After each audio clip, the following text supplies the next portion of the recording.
Hot as hell, cold as hell, sweet as hell, bitter as hell. Queen, A Night at the Opera featuring Bohemian Rhapsody. Eagles, Hotel California featuring Hotel California. Bee Gees and various artists, Saturday Night Fever soundtrack featuring Stayin' Alive. Bright as hell, dark as hell, fast as hell, slow as hell. E.L. Doctorow, Ragtime. Alex Healy, Roots. Irving Wallace, The Pigeon Project. James A. Mishenner, Chesapeake. Robert Ludlum, The Maltese Circle. Jeffrey Archer, Cain and Abel. James Clavell, Noble House. Alice Walker, The Color Purple. Stephen King, Pet Sematary. Loud as hell, quiet as hell, soft as hell, hard as hell. Pink Floyd, The Wall, featuring Another Brick in the Wall Part 2. AC/DC, Back in Black, featuring You Shook Me All Night Long. Journey, Escape, featuring Don't Stop Believin'. Michael Jackson, Thriller, featuring Billie Jean. Light as hell, heavy as hell, big as hell, small as hell. What if Mark Twain wrote Frankenstein? Well, sir, I reckon I was born in a house mighty big and stately, fit for princes and dukes, or at least folks who fancied themselves as good as. They call it Geneva, but it was about as lively as a henhouse at dawn. My family, the Frankensteins, carried themselves with noses so high in the air you'd think the very clouds offended them. My father, bless his stiff-necked heart, was a gentleman of principles and a disposition tougher than a mule on a cold morning. Now let me tell you straight, I ain't one for puffing myself up, but the minute I was born, folks started talking like I was destined for greatness. Why, my mother, Caroline, looked at me like I was carved out of gold and wrapped in starlight. She had that charitable streak that makes a person liable to pick up strays, both the four-legged and two-legged sort. That's how my best friend Elizabeth came into this picture. You see, we found her in a tumble-down cottage among a lot of folks who looked like they'd been wrung out and hung out to dry. My mother took one look at that little golden-haired gal and declared, "She's coming home with us." Well, that was that. No one argues with a Frankenstein lady unless they're itching for trouble. Elizabeth was as pretty as a field of wildflowers and sweeter than a fresh peach pie. I was a scrawny, bookish lad with a mind that wandered off more than a dog with a scent to follow.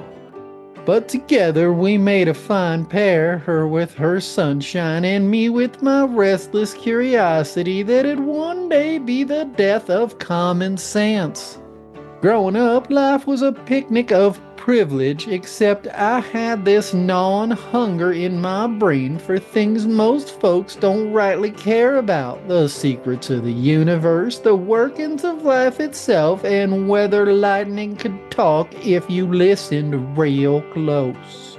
I read every dusty book I could get my hands on, from Aristotle to the alchemists who claimed they could turn lead into gold. Folks thought I was odd, but I reckon oddness runs in the family. One summer afternoon, with the sun shining like it had something to prove, I made a vow to myself. I was gonna discover the secrets of life, unravel the mysteries that tied folks to this earth, and maybe, just maybe, poke a little fun at death itself. But I'll tell you now, looking back, that was the moment my troubles started. It's a peculiar thing when ambition gets hold of a man. It's like wrestling a river. You'll be swept off your feet before you know it. And Lord Almighty, I got swept. Tall as hell, short as hell, wide as hell, narrow as hell. The Police, Synchronicity, featuring Every Breath You Take. Bruce Springsteen, Born in the USA, featuring Born in the USA. Dire Straits, Brothers in Arms, featuring Money for Nothing. Whitney Houston, featuring How Will I Know?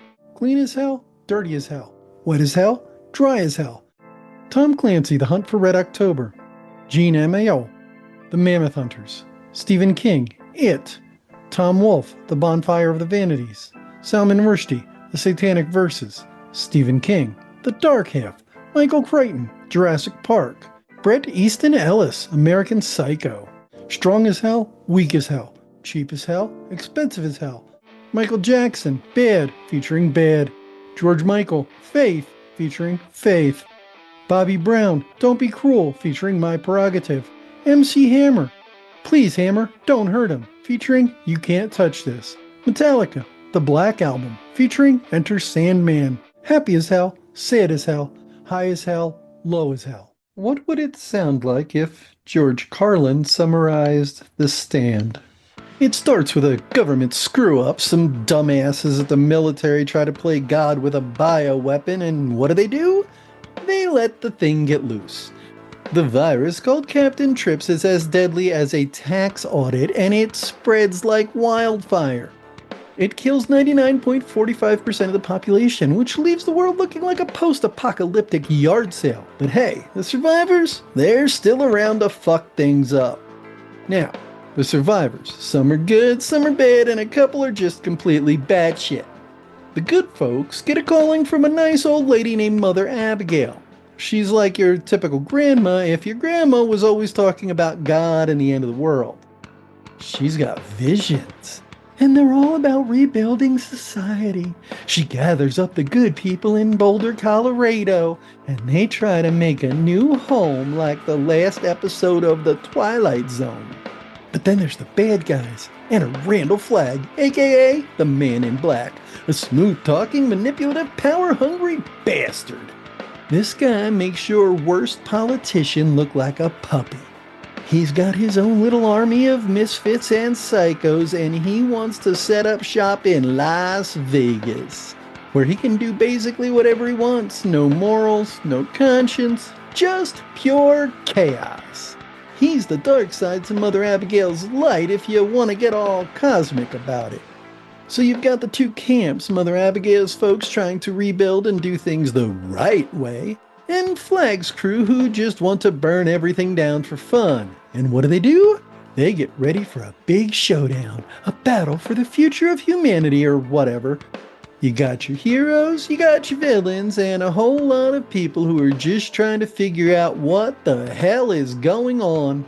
They all meet in the middle at some point, and the inevitable clash happens. There's betrayal, there's murder, there's a whole lot of people with nothing better to do but fight for survival. And in the end, after all the drama, the heroes win. But there's a twist, because here's the thing, Mother Abigail's utopia? It's just as fucked up as Flagg's Las Vegas. All that talk about rebuilding and redemption, yeah, doesn't work out so hot. It's just a different flavor of the same bullshit. It's about survival, but also about how, no matter what we try, we're all just a bunch of idiots trying to build something that's already doomed. Good, bad, doesn't matter. We're all just trying to survive the fucking mess we created. Thick as hell, thin as hell, full as hell, empty as hell. Whitney Houston, The Bodyguard soundtrack, featuring I Will Always Love You.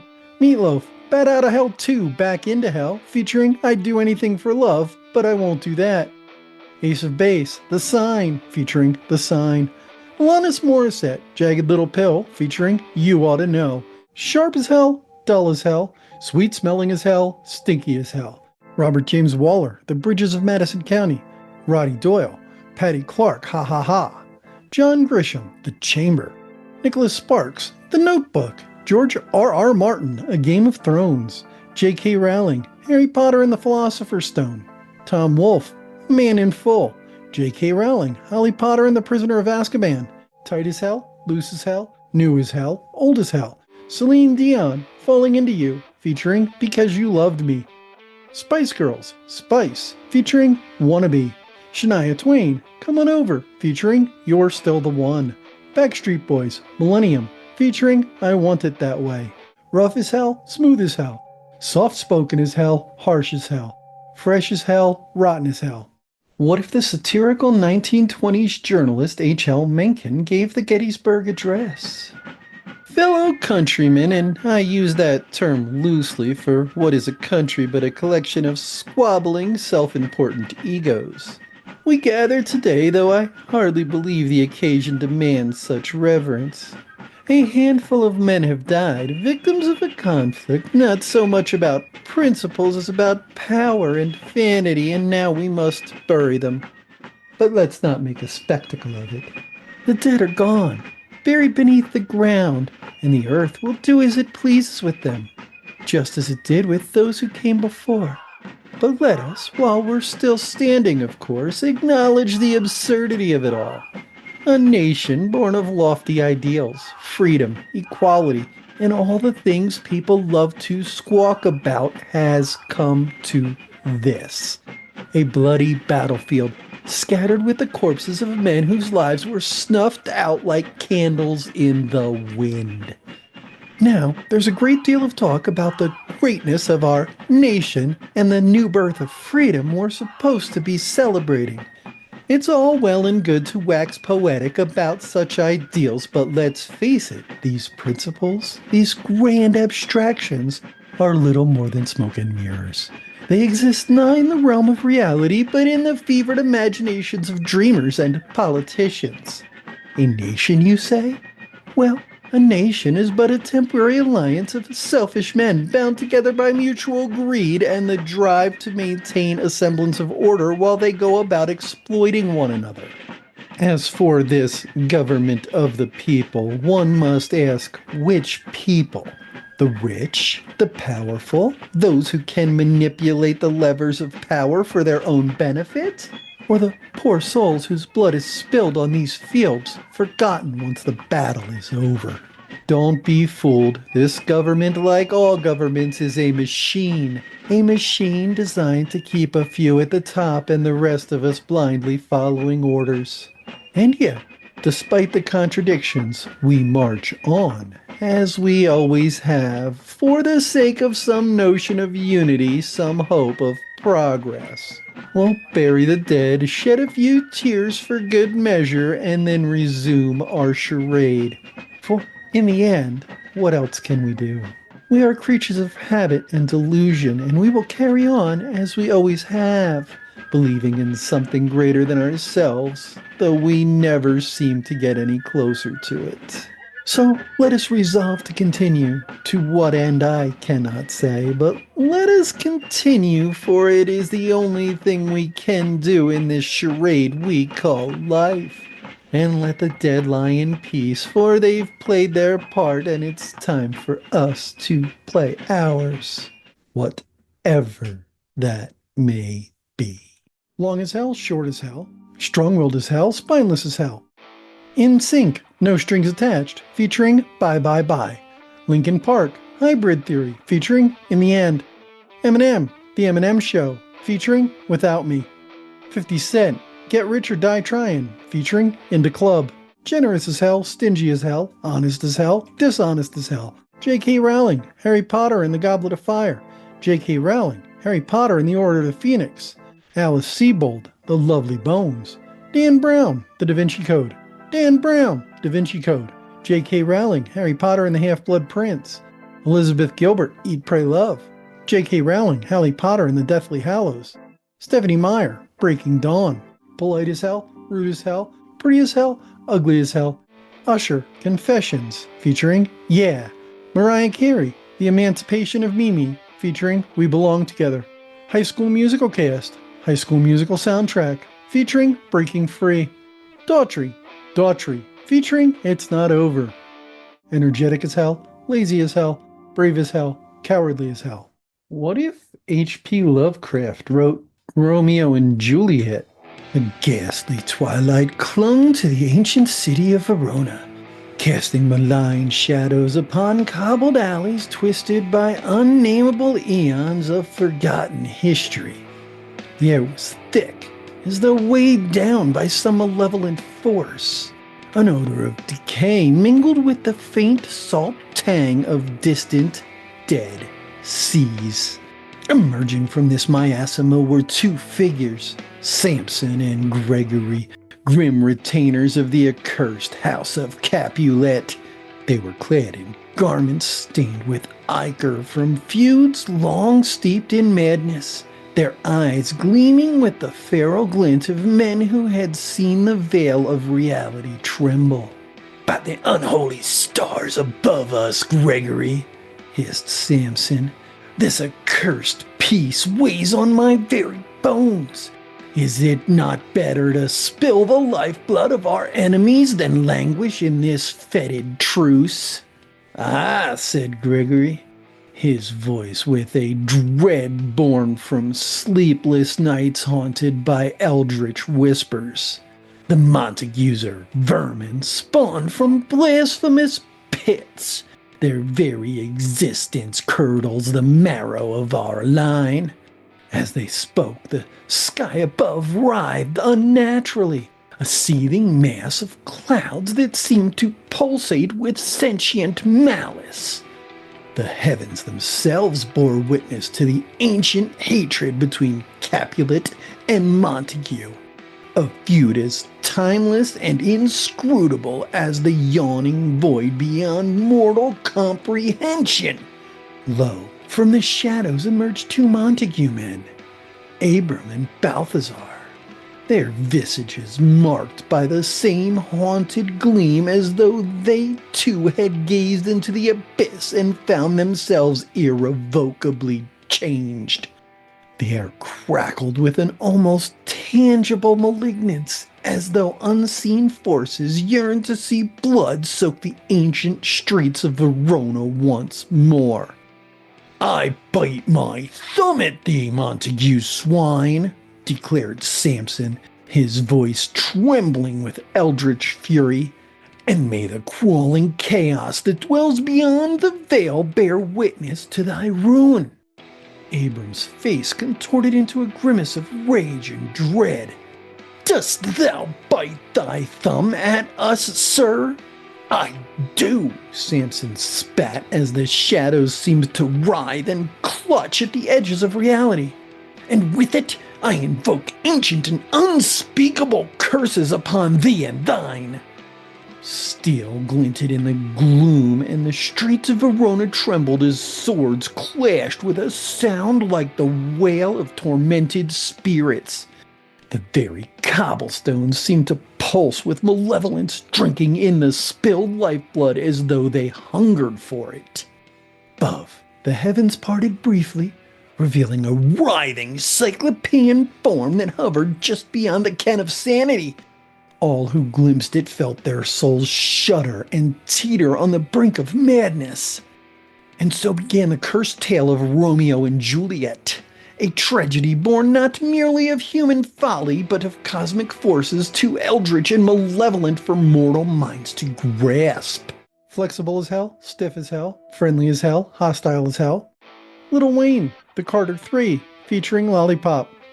Taylor Swift, Fearless, featuring Love Story. Eminem, Recovery, featuring The Way You Lie. Adele, 21, featuring Rolling in the Deep. Patient as hell, impatient as hell. Calm as hell, nervous as hell. Catherine Stockett, The Help. Stieg Larsson, The Girl Who Kicked the Hornet's Nest. George R.R. Martin, A Dance with Dragons. E.L. James, 50 Shades of Grey. Dan Brown, Inferno. Gillian Flynn, Gone Girl. Paula Hawkins, The Girl on the Train. J.K. Rowling, Jack Thorne, and John Tiffany, Harry Potter and the Cursed Child. Focused as hell, distracted as hell. Organized as hell, messy as hell. Adele, 21, featuring Someone Like You. Justin Timberlake, The 2020 Experience, featuring Mirrors. Taylor Swift, 1989, featuring Shake It Off. Adele, 25, featuring Hello. Drake, Views, featuring One Dance. Creative as hell, unimaginative as hell, logical as hell, irrational as hell. How would Billy Crystal summarize Les Miserables? Alright, so there's this guy, Jean Valjean, right? He steals a loaf of bread. A loaf of bread. Now, I'm not saying he should have done it, but really, 19 years in prison for a loaf of bread. You'd think it was a cake, not a loaf of bread. Anyway, he gets out, and what does he get for his trouble? Nothing but scorn. No one will give him a job, and he can't catch a break. Every time someone sees him, they think, Oh, that's the guy who stole the loaf of bread. Then he meets this bishop who's like, come on in, have some dinner, take some silver, it's on me. And Jean's like, are you sure? I'm gonna steal it. You know that, right? But the bishop says, yeah, I know, go ahead, but take the candlesticks too. I mean, talk about a trusting guy. So Jean Valjean takes the silver and runs off like a bandit in the night. But then, plot twist! The bishop doesn't call the cops. Nope. He says, you forgot the candlesticks. And that's it. No punishment. It's like, if you ever wanted to have your mind blown, that's the moment. Jean's like, okay, I'll turn my life around. And he changes his name to Monsieur Madeleine, gets rich, and becomes the town's nice guy who gives out jobs and treats people well. Wow, who saw that coming? He goes from thief to factory owner. All he needed was a good old bishop intervention. Now, while all that's going on, there's a woman, Fantine. She's working at Jean's factory, but things go south real fast. She's got a little girl named Cosette, and she's trying to send money home to take care of her. But the innkeepers, these two are real pieces of work, let me tell you. They're horrible to Cosette. Like, really bad. So Fantine's working herself to the bone, selling her hair, selling her teeth, and she dies. Tragic. But here's where things get good. Jean Valjean, now a nice, respectable guy, goes, I'll take care of Cosette. She's my responsibility now. So he rescues her from these horrible innkeepers, and she grows up, and surprise, she meets a guy named Marius, and they fall in love. They're all, oh, we're so happy. But uh-oh, Marius is a revolutionary. He's got a big mouth, and the revolution is coming. And then, boom, there's a barricade, and there's fighting in the streets, blood everywhere, guns, yelling, and Jean Valjean is like, I'm gonna help. He's saving people left and right, all while being hunted by Javert, this cop who's got a vendetta against him. Javert's this obsessed guy who just won't let it go, but here's the kicker. Valjean's not even a bad guy anymore. He's actually a hero. But Javert doesn't see it that way. He's on a mission to get Valjean. So, after the barricade, everyone's like, well, that was crazy, and Valjean's dying, but he's cool with it, because he knows Cosette's gonna be okay, and Marius, who's been kind of a drama queen throughout, ends up with Cosette. Everybody is dead, but hey, that's life, right? And Javert, well, he just can't handle the fact that a guy like Valjean is good, so poof, he's gone, and the world keeps turning. Quiet as hell, talkative as hell, hot-tempered as hell, chill as hell. Ed Sheeran, Divide, featuring The Shape of You. Drake, Scorpion, featuring God's Plan. Billie Eilish, When We All Fall Asleep, Where Do We Go, featuring Bad Guy. BTS, Map of the Soul 7, featuring On. Early as hell, late as hell, open-minded as hell, close-minded as hell. Margaret Atwood, The Handmaid's Tale. Michelle Obama, Becoming. Delia Owens, Where the Crawdads Sing. Barack Obama, A Promised Land. Amanda Gorman, The Hill We Climb. Colleen Hoover, It Ends With Us. Prince Harry, Spare. Rebecca Yarros, Onyx Storm. Eager as hell, reluctant as hell, careful as hell, reckless as hell. Adele, 30, featuring Easy on Me. Bad Bunny, Un Verento Sin Ti, featuring Ti Me Pregunto. Taylor Swift, Midnights, featuring Anti-Hero. Taylor Swift, 1989 Taylor's version, featuring Blank Space. Bold as hell, shy as hell, neat as hell, cluttered as hell, quick-witted as hell, slow-minded as hell. What if Led Zeppelin wrote a song based on East of Eden? Down by the river where the dust meets the sky, the sons of Adam and Eve, they never die. Bloodlines are tangled in the dirt and the sins of the father crawl under my skin. Candlelight flickers where the darkness hides, two brothers fight where the shadow divides. Cain in his heart and Abel in his eyes, the winds of the past, they cut through the lies. Caleb's got demons in his soul and his mind, struggling in silence, a prisoner of time. Charles with his fists and his heart full of hate, the curse of the father that they cannot escape. Through the wheat fields there's a reckoning sound. The sons of Adam fight, spinning round and round. Who's the victor? Who's the one to blame? In the valley of death, we all share the same name. Sins are passed like a river of blood. The wheel keeps turning, it won't stop for love. Brother against brother and father against son. Under the same sun we all come undone. A new hope rises, but the past won't die. The scars are deeper than the desert sky. The angels are silent, the demons still speak. The fight for salvation is a battle so bleak. Are you still here? Like, seriously. I just have one question if you've watched this entire video. How high are you? Seriously. This video probably clocking in between 25 minutes and a half an hour, and you stuck around for the whole thing, even though it was just complete nonsense with a couple factual lists thrown in for good measure. Well, thanks for watching. I appreciate it. If you'd like to see me do this again, leave a comment and let me know, or maybe just subscribe to the channel, and then I can tell from the number of subscribers if you guys want to see more of this type of content. Don't forget that liking the video makes YouTube show the thumbnail to more people. Also, if you share the video using the share button, that will also make YouTube show the thumbnail to more people. Comments also get the thumbnail shown to more people.